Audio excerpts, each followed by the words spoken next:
Setelah membuat polemik di masyarakat, Bupati Aceh Selatan, Mirwan MS, menyampaikan permohonan maaf melalui akun media sosialnya.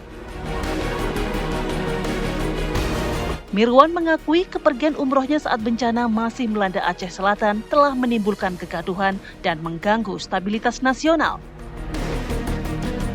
Selain meminta maaf, Mirwan berjanji akan bekerja keras dan tidak akan mengulanginya.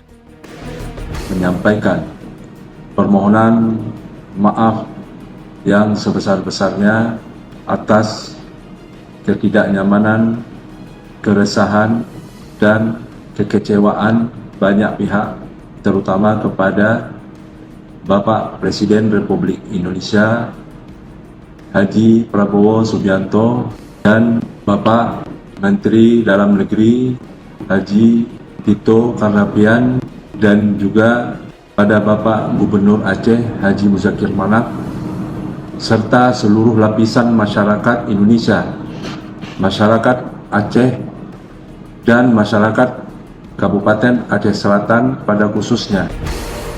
Sebelumnya, Mirwan MS berangkat umroh di saat situasi bencana banjir bandang masih melanda hingga membuat Gubernur Aceh Muzakir Manaf marah besar. Muzakir Manaf menyebutkan kepergian Bupati Aceh Selatan itu tanpa izin darinya. Mirwan memilih berangkat umroh ke Tanah Suci beserta keluarganya setelah menyurati Menteri Dalam Negeri karena tidak sanggup menangani darurat bencana banjir dan longsor di Kabupaten Aceh Selatan. Menteri Dalam Negeri Tito Karnavian menyatakan telah memecat sementara Bupati Aceh Selatan, Mirwan MS. Saksi dijatuhkan setelah dilakukan pemeriksaan oleh Kemendagri karena pergi ke luar negeri tanpa izin menteri. Tito juga mengungkap telah mengangkat wakil Bupati Aceh Selatan sebagai pengganti sementara. Pemberian sementara 3 bulan kepada Saudara Haji Mirwan MS SIM SOS, Bupati Aceh Selatan, Provinsi Aceh. Hasil Pilkada Serentak 2024 masa jabatan 2025-2030. Yang bersangkutan dikenakan sanksi pemberian sementara 3 bulan itu karena sudah kita lakukan pemeriksaan oleh tim Itjen dan melanggar ketentuan pasal 76 ayat 1 huruf I, yaitu keluar negeri tanpa izin menteri, dan sanksinya ada di pasal 77, yaitu selama 3 bulan dilakukan pemberhentian sementara.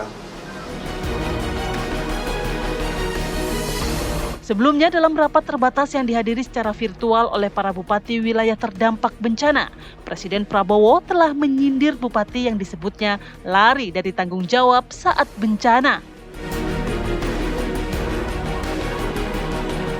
Hadir semua bupati, terima kasih ya para bupati, kalian yang terus berjuang untuk rakyat. Memang kalian dipilih untuk menghadapi kesulitan. Kalau yang mau lari, lari aja, nggak apa-apa ya. Copot langsung. Mendagri bisa ya di prosesnya di bisa ya. Itu kalau tentara itu namanya desersi itu. Ya. Dalam keadaan bahaya meninggalkan anak buah. Waduh, itu nggak bisa tuh. Sorry itu. Tidak ada itu. Aduh. Saya nggak mau tanya partai mana. Udah kau pecat. Baik Mendagri, terima kasih ya. Saya lihat bupati pada senyum semua itu. Ya, pokoknya kita dukung terus.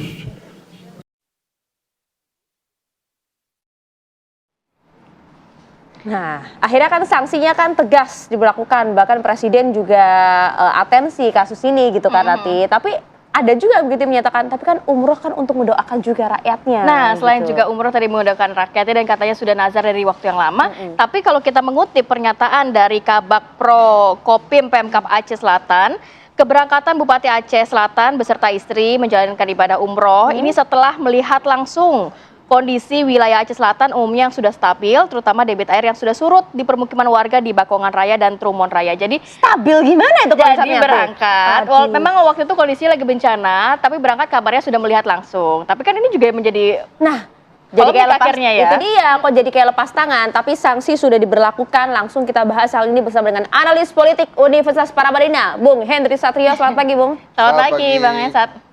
Sehat ya? Selamat pagi, sehat ya, Bang? Alhamdulillah. Kita juga ingin sapa dulu nih, ada Ustadz Dasat Latif. Assalamualaikum, selamat pagi Ustadz. Selamat pagi, Assalamualaikum Ustadz. Waalaikumsalam. Waalaikumsalam warahmatullahi wabarakatuh. Ya, terima kasih sudah bergabung Ustadz. Nah, Bung Hensat, jadi kalau kita lihat Bung, memang kemudian ini tegas dilakukan karena posisinya sedang bencana alam di sana dan cukup masif begitu ya. Tapi ada juga yang mempertanyakan, ya, menurut Anda kebijakan ini sudah tepat belum? Ya itu kan kebijakan langsung instruksi ya, jadi instruksi dari Presiden. Ceritanya ini Bupati Aceh Selatan ini ya, dia berangkat umroh, tapi sempat balik lagi tuh.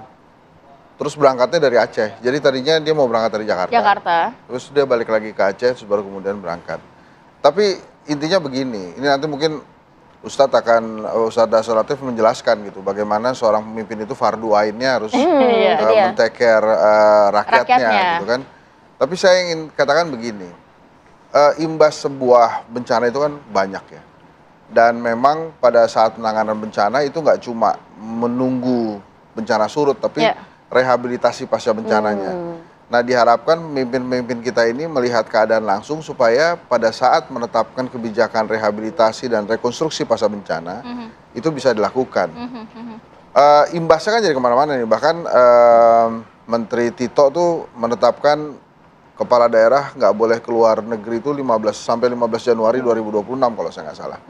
Jadi memang imbasnya kemana-mana. Nah, dalam situasi bencana memang rakyat itu benar-benar membutuhkan sosok pemimpin. Pemimpin ya. Dan justru pada saat kejadian nggak enak seperti ini, itu kepemimpinan seorang pemimpin itu benar-benar diperlukan dan dibutuhkan. Maka kehadiran Mualem misalnya, Muzakir Manaf, Gubernur Aceh yang kemana-mana itu sangat disanjung oleh banyak orang kan. Bahkan ada gubernur daerah lain ikutan juga tuh mau bersama membantu Aceh dan Sumatera.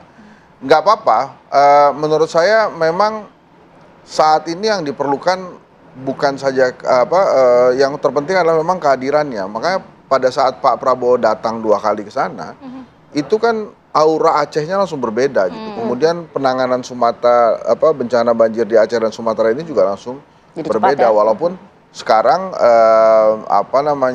ya masih ada beberapa yang belum surut. Kemarin semalam tuh nggak salah sempat lagi turun hujan.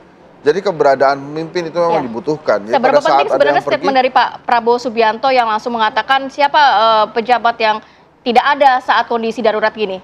Itu Anda melihatnya seberapa lari-lari penting? aja gitu. Karena kan sudah ada langsung progres dengan adanya pemberhentian Ketua DPC Aceh Selatan, Partai Gerindra, partainya sendiri. Iya, itu artinya kan memang dia tegas saja. Pada saat bahkan dia sebut kalau di TNI namanya disersi nih, lari ini kan. Maka kemudian ketegasan Presiden ini harus diapresiasi. Hanya sekarang adalah sebaiknya kan ini sanksi udah nih, sudah dilepaskan gitu ya, sudah diberikan. Nah sudah sekarang fokus saja ke rehabilitasi dan rekonstruksi pasca bencana. Karena itu nanti akan berat dan mahal. Dan ini menjadi pelajaran penting juga bagi kepala daerah yang lain. Kalau memang bencana justru Anda sangat dibutuhkan berada di sana. Itu makanya menarik, kemarin saya sempat tulis di X tuh, Muzakir Manaf, a.k.a. Mualem ini pantas jadi pemimpin nasional, dan itu ramai sekali. Kenapa? Karena kan itu apresiasi dari masyarakat. Bukan saja di Aceh, tapi juga dari daerah-daerah lain mengapresiasi hal itu. Dia turun langsung ke lapangan, tidak melempar bantuan dari atas, tidak naik kapal ya, dia bareng-bareng aja bersama rakyat. Jadi bersama warga, bersama rakyat yang... Dan the way dia ekspresinya pada saat terjadi bencana kan luar biasa ya. Dia benar-benar menyaksikan sedih, menangis. Dan bahkan dia menyebutkan ini tsunami kedua dengan meneteskan air mata. Ya bahkan lebih besar ya, karena waktu tsunami 26 Desember tahun 2005 kalau saya nggak salah ya. Itu yang terdampak Aceh kan. Sekarang kan ada Sumatera Barat dan Sumatera Utara juga terdampak. Jadi memang sangat besar sih. Tapi namanya bencana, kecil besar selama itu meregang nyawa mahal harganya. Makanya kalau kemudian ada menteri yang dengan bangganya setelah kejadian bencana ini, oh saya cabut izin ini, oh saya cabut izin itu. mahal betul ya keputusan mencabut izin perusahaan yang melanggar alam itu setelah ada 800-an orang meninggal dunia. Itu terlalu mahal menurut saya. Jadi saya sih nggak ada bangga-bangganya ngelihat menteri yang kemudian baru lantang mencabut sekarang gitu. Iya, dan yang ramai ini kan memang bagaimana juga sosok pemimpin Bupati Aceh Selatan ini yang kemudian nampak lepas tangan, lari, bahkan kalau Pak Prabowo bilang begitu Ustadz ya. Tapi begini Ustadz, kan sebagai pemimpin memang ibadahnya untuk merawat dan juga kemudian menyelesaikan berbagai permasalahan rakyatnya. Tapi kan umroh ini kan juga bagian dari ibadah ya Ustadz ya. Mana yang harus didahulukan sebagai pemimpin daerah Ustadz? Ya, Assalamualaikum warahmatullahi wabarakatuh. Pertama, saya mengucapkan bela sungkawa terhadap duka saudara-saudara kita tertimpa musibah. Kita doakan mudah-mudahan arwah diampuni dosa-dosanya, diterima amal kebaikannya, dilipat gandakan segala amalnya, dijadikan kuburnya menjadi taman-taman surga. Yang kedua, dari sisi Pancasila dulu deh kita lihat. Kita bernegara ada disebut Pancasila, asas negara kita. Dari 5 sila yang ada ini, tak satu pun yang membenarkan tindakan ini. Ketuhanan yang Maha Esa, ini jelas sudah salah. Kemudian kemanusiaan yang adil dan beradab. Di mana sisi kemanusiaannya? Di mana sisi keadilannya? Ketika masyarakat lagi berduka, malah keluar. Mana sisi keadilan dan kemanusiaannya? Yang ketiga, persatuan Indonesia. Di mana rasa persatuannya? Yang keempat, kerakyatan yang dipimpin oleh hikmat. Orang berhikmat, ini tidak berhikmat namanya. Dan yang kelima, keadilan sosial bagi seluruh rakyat Indonesia pun tidak ada sisi keadilan di dalamnya. Nah, nih, dari segi Pancasila ini sudah jelas keliru. Yang kedua, agama. Dalam beragama ada disebut asas maqasidul syariah. Kenapa hukum itu ada? Disebut maqasidul syariah. Di maqasidul syariah juga itu ada 5 dasar. Sehingga ditetapkan hukum. Apakah halal, apakah sunnah, apakah haram, ada 5 asas yang mendatar belakangi. Yang pertama disebut hifzuddin, ini sejalan dengan Pancasila, ketuhanan yang Maha Esa. Yang kedua, hifzun nafas, memelihara jiwa. Sesuatu yang haram saja boleh dihalalkan ketika jiwa kita terancam. Nah ini umroh, sunnah.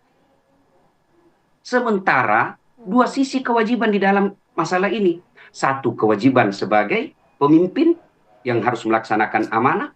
2, kewajiban sebagai sesama muslim.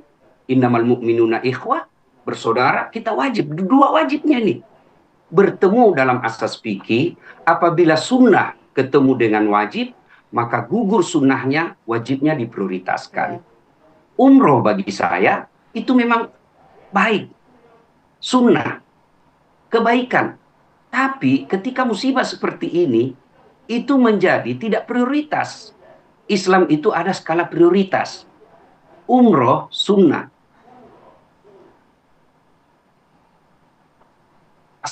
Ya Pak Ustadz. Laksana itu wajib gugur. Kemudian kedua, umroh anggap darurat setelah rakyat kita ditunaikan semuanya. Kemudian umroh kalau alasannya mau berdoa, bukankah Allah ada di mana-mana? Ini perlu dipahami bahwa di depan Baitullah, kemudian ada sisi yang kedua, lagi musibah, berdoa di tempat musibah jauh lebih afdal daripada pada saat kita umroh. Maka diajarkan oleh Nabi ketika ada tempat musibah, bencana alam, berdoalah karena di tempat itu mustajab doa. Kenapa mesti ke Baitullah? Kenapa tidak di tempat musibah itu kalau alasan untuk berdoa? Kemudian dari sisi agama kita lihat lagi. Rasulullah SAW menjelaskan umatku itu seperti badan ini. Apabila satu sakit, yang lain ikut merasakannya. Tangan kanan saya gatal, tanpa diundang kiri yang garuk. Tangan kiri saya gatal, tanpa diundang kanan yang garuk. Gatal dua-duanya, kerjasama. Begitu mestinya mana? Itu yang disebut persatuan Indonesia. Itulah implementasi dari ayat wa'tasimu bihablillahi jami'a wa la tafarraqu. Bersatu, bersaudaralah kalian. Itulah makna dari hadis, sebaik-baik umat di antara kalian adalah yang paling banyak manfaatnya buat orang lain. Nah, saya tidak pada posisi menghakimi, tapi ini bagian daripada tugas dakwah, amar ma'ruf, nahi mungkar. Nah, sudahlah kejadian ini. Apa efeknya? Ustaz. Apa sisi yang kita perlu ambil? Yang pertama, kemana ini staf ahli para menteri, staf ahli para bupati? Namanya kan staf ahli. Berikanlah nasihat. Makanya ini para bupati, wali kota, gubernur, ambillah satu di situ staf ahlimu, seorang ulama. Ketika Anda ingin mengambil kebijakan seperti ini yang berkaitan dengan agama, tanya nasihat dan petuanya. Bagaimana sisi pandangan agama. Supaya apa? Baik. Anda sebagai pemimpin Ya. tidak salah paham soal agama. Ya. Baik, Pak Kemudian Ustadz. itibar kedua, pelajaran kedua buat kita soal masalah ini. Kok hasil pilkada yang mengeluarkan uang sampai ratusan miliar melahirkan pemimpin yang seperti ini? Kita bandingkan, Allah tampakkan ini pelajaran yang sangat luar biasa buat kita bangsa Ya, Pak Indonesia. Ustadz. Satu sisi ada gubernur Baik. yang sangat humanis, tidak konten kreator, wajahnya yang sangat arif, lembut, menunjukkan kearifannya. Dan saya yakin menang jadi gubernur ini bukan karena duit, bukan, tapi karena Baik, Pak kedekatan Ustadz. dan akhlak Ya. mulia. Satu sisi, Baik. ya. Nah, Pak Ustadz, kita sudah harus cukup. jeda dulu sejenak. Sebenarnya Nanti juga banyak saya mungkin mau Pak Ustadz sampaikan. boleh menambahkan terkait kalau kabarnya kemarin juga perjalanan ibadah umroh ini yang dilakukan oleh Bupati Aceh Selatan karena sudah nazar dari cukup lama. Mungkin boleh diberikan pencerahan Pak Ustadz dalam situasi darurat, apakah sebenarnya nazar ini boleh ditunda dan apakah ada ketentuan syariat yang memperbolehkan orang menggeser waktu pelaksanaan nazar demi menjalankan tanggung jawab yang sangat mendesak. Tapi ditahan dulu ya Pak Ustadz ya, kita akan sambung lagi di segmen berikutnya, tetap bersama kami.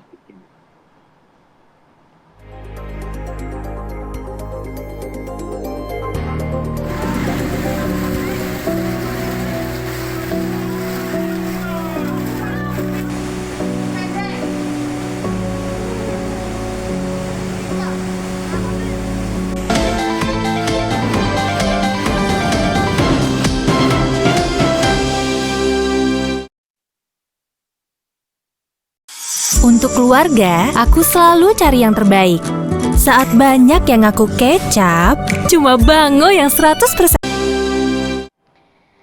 Baik, kita lanjutkan perbincangan. Saya menyambung pertanyaan yang menggantung tadi, Ustadz. Jadi bagaimana sebenarnya kalau dari sisi pandangan Ustadz terkait nazar yang dikatakan ini nazar umroh sudah cukup lama, tapi kan ini tanggung jawab moral kepada masyarakat saat dilantik jadi bupati pun juga demi Allah saya bertanggung jawab kepada masyarakat Kewajiban. untuk melayani dan lain sebagainya. Itu kan juga menjadi tanggung jawab dan kewajiban juga untuk seorang pemimpin. Seperti apa dari kacamata Ustadz? Perlunya kita punya staf ahli seorang ulama. Satu, nazar itu hukumnya Iya, makruh. betul. Nabi tidak menganjurkannya. Hukumnya makruh, tidak menganjurkan. Kalau terlanjur sudah diucapkan maka wajib ditunaikan. Kalau tidak bisa ditunaikan, ada solusinya. Islam itu ada solusi. Satu, dia memberi makan 10 orang fakir miskin. Dua, tidak mampu memberi makan 10, maka dia memberi pakaian 10 fakir miskin. Itu pun tidak mampu, maka Allah kasih lagi pilihan yang ketiga, berpuasa 3 hari. Nah coba kalau lihat, alasan nazar, takut dengan nazar. Semua kompensasi tidak pelaksanaan nazar ini ada pada bencana. Memberi makan 10 fakir miskin. Itu bukan lagi fakir miskin, gawat darurat. Yang kedua, memberi pakaian. Memang dibutuhkan. Yang ketiga, berpuasa. Ini agak berat. Nah, untuk alasan nazar, itu tidak bisa dibenarkan. Sebab kondisi darurat seperti ini justru pengecualian kompensasi hukum ditundanya nazar bisa dibayar di suasana darurat ini. Maka ini mesti dipahami agama secara benar. Bagi saya sarankan bukan cuma beliau, Pak Bupati, kepada seluruh pejabat. Kalau melakukan kesalahan, nggak usah berapologi deh. Makin dihina kita. Lebih baik katakan, saya salah, saya maaf, saya hilaf sebagai manusia biasa. Saya akan memperbaiki. Perbaikannya meskipun sudah dinyatakan 3 bulan, opini saya ya, opini saya. Ini juga menurut saya saja, boleh salah, boleh disalahkan. Kenapa mesti dihukum 3 bulan? Sebaiknya hukum langsung, oke lah kalau undang-undangnya hukum 3 bulan diberhentikan, sebaiknya langsung pulang minta maaf. Minta maaf itu 1, menyesal, 2, tidak mengulang, 3, ganti dengan kebaikan. kata agama. Ganti kebaikan, langsung ke lokasi. Tidak perlu ada konten kreator. Langsung ke lokasi, bikin. Sampaikan bahwa minta maaf kepada masyarakat, bawa bantuan. Daripada diistirahatkan 3 bulan, malah tidak konkret. Diistirahatkan 3 bulan, malah kelihatan nanti malah tidak melakukan kegiatan di sana. Sebaiknya hukumannya kalau dia betul menurut syariat Islam, menyesal, mengakui, tidak mengulang, lalu ganti dengan kebaikan. Ganti kebaikan itu hadir di tempat itu. Soal netizen mau membuli, Baik, itu Ustadz. efek daripada hukuman sosial. Ya. Iya. Terkait dengan sanksi ini juga kemudian banyak juga yang berkomentar demikian, Bang Hensat gitu. Kenapa sih harus sanksinya berdasarkan aturan nih 3 diberhentikan selama 3 bulan aja? Kan jadi enak, dia malah nggak kerja untuk rakyatnya gitu. Oh enggak, jadi setelah disanksi 3 bulan tidak menjabat, dia harus bolak-balik Jakarta tuh. Ada Pemanggilan. bukan, jadi ada pembinaan dari Kementerian Dalam Negeri. Jadi selama 3 bulan itu bukan berarti dia leyeh-leyeh di rumah aja, tapi dia harus melaksanakan. Kenapa nggak pemberhentiannya selamanya harus sementara, Bang? Nggak bisa, karena kan dia dipilih oleh rakyat. Kecuali rakyatnya. Lebih baik bolak-balik kan ke dia lokasi diberhentikan. bencana. Jadi dari DPRD. Nah itu Bang, Hah? kan dia itu lebih baik bolak-baliknya ke lokasi bencana gitu, biar ada manfaatnya buat iya, rakyat cocok gitu. Itu, makanya dia diingetin tuh. Selama itu dia harus bolak-balik pembinaan kan. Nah kalau tentang pemecatan yang mau permanen itu harus dari DPRD. Jadi DPRD-nya memutuskan dia dimakzulkan. Walaupun sudah ada arahan dari Presiden kemarin. Ya kan presiden nggak boleh intervensi katanya kan. Jadi harus dari DPRD gitu. Jadi DPRD-nya memakzulkan bupati. Nah itu baru bisa.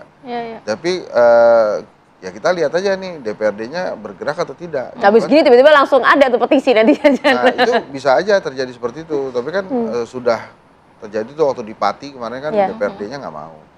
Jadi memang kalau kata Abraham Lincoln, kalau mau tahu karakter seseorang itu kasih dia jabatan. Nah itu ketahuan tuh, dia lebih mementingkan diri sendiri atau memang rakyatnya. Jangankan ini Bupati Aceh Selatan. Kadang-kadang ada yang diberikan jabatan sebagai admin WA aja. Itu udah ngerasa berkuasa banget. Udah ngerasa belagu banget, hebat banget gitu. Main ngekik orang sembarangan gitu kan. Nah, jadi memang apa yang disampaikan Lincoln ini, kalau kemudian kita letakkan pada kasus ini ya kita lihat bahwa memang si bupati ini tidak siap menjadi pelayan gitu. Dia siapnya menjadi penguasa. Hal-hal kayak gini yang bahaya sebetulnya. Jadi memang kan dalam politik itu untuk kekuasaan ya, untuk kepentingan. Tapi pada saat dia menjadi pelayan rakyat ya dia harus jadi pelayan. Itu dia. Termasuk juga ini Bang, kemarin pada saat video klarifikasi kan, permintaan maafnya kan itu dilayangkan untuk meminta maaf karena situasi bencana, tapi saya pergi umroh, tapi situasinya dia duduk di kursi yang nyaman, di ruangan yang nyaman, di tengah rakyatnya yang nggak tahu harus tidur di mana gitu. Secara politis gimana tuh? Ya emang nggak bagus kan. Dan mungkin dia juga berpikir strategis ya. Masih lama nih pilkadanya, kan 2031 gitu. Dan dia mungkin mengharapkan partai-partai juga lupa dengan apa yang telah dia lakukan. Nah ini yang sebetulnya harusnya tidak terjadi ya. Harusnya partai politik juga dari sekarang langsung nge-ban tuh, nggak akan mencalonkan dirinya gitu ya. Walaupun sebelumnya sudah pernah mencalonkan juga bupati ini ya, tapi gagal ya. Maksud saya, kan dia dapat hukuman nih, karena dia meninggalkan rakyatnya. Sementara kan kalau kita pilih bupati kepala daerah itu, kan harus dari partai politik. Nah, maksud saya, blacklist juga sekalian gitu partai ya. politik ini juga harus mendukung itu. Baik. Udahlah, dia udah pernah meninggalkan rakyat, disuspend. Jangan lagi kasih kesempatan. Nggak usah lagi dikasih kesempatan, udah dijadiin admin WA aja. Oke, saya terakhir mau ke Pak Ustadz, boleh berikan pencerahan kepada kita, khususnya sentilan juga kepada para pejabat-pejabat daerah, karena kan disumpah juga, disumpahnya itu nggak main-main, menjalankan pemerintahan yang bersih, melayani masyarakat dan lain sebagainya, harus dipegang teguh janjinya kepada Allah untuk benar-benar menjalankan amanah sebagai pejabat ini, Pak Ustadz. Saya hanya memberikan contoh seorang pemimpin di tahun 1847, namanya Kekaisaran Utsmani Sultan Majid I, usianya 24 tahun. Waktu itu Irlandia mengalami kemiskinan, kelaparan yang lebih 1 juta orang meninggal. Maka didengarlah kasus ini oleh Sultan Abdul Majid I, dikirimlah bantuan 10.000 pound kemudian 5 kapal yang berisi makanan, biji gandum, obat-obatan ke sana. Meskipun Ratu Victoria waktu itu merasa malu dan melarangnya, dihalang-halangi.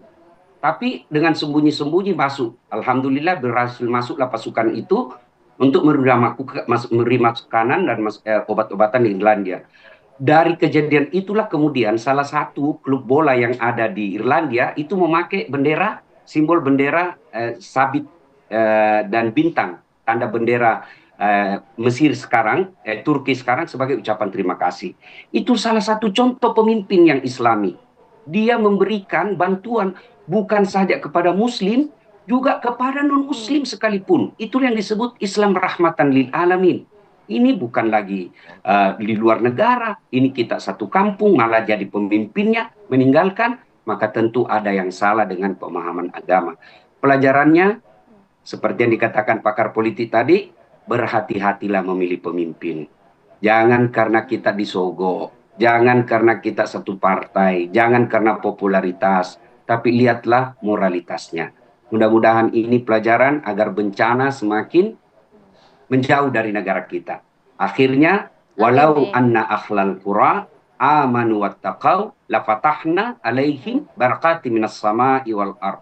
Apabila penduduk suatu negeri beriman dan bertakwa kepadaku, kata Allah, maka aku turunkan keberkahan dari langit dan aku munculkan keberkahan dari dalam tanah. Bukan banjir yang membawa kayu gelontongan. Terima kasih. Assalamualaikum warahmatullahi wabarakatuh. Waalaikumsalam warahmatullahi wabarakatuh. Terima kasih banyak Ustadz. Doakan kami termasuk juga para korban bencana di sana. Terima kasih atas waktunya pagi hari ini Ustadz. Terima kasih. Bang Hensat waktunya. Terima kasih banyak.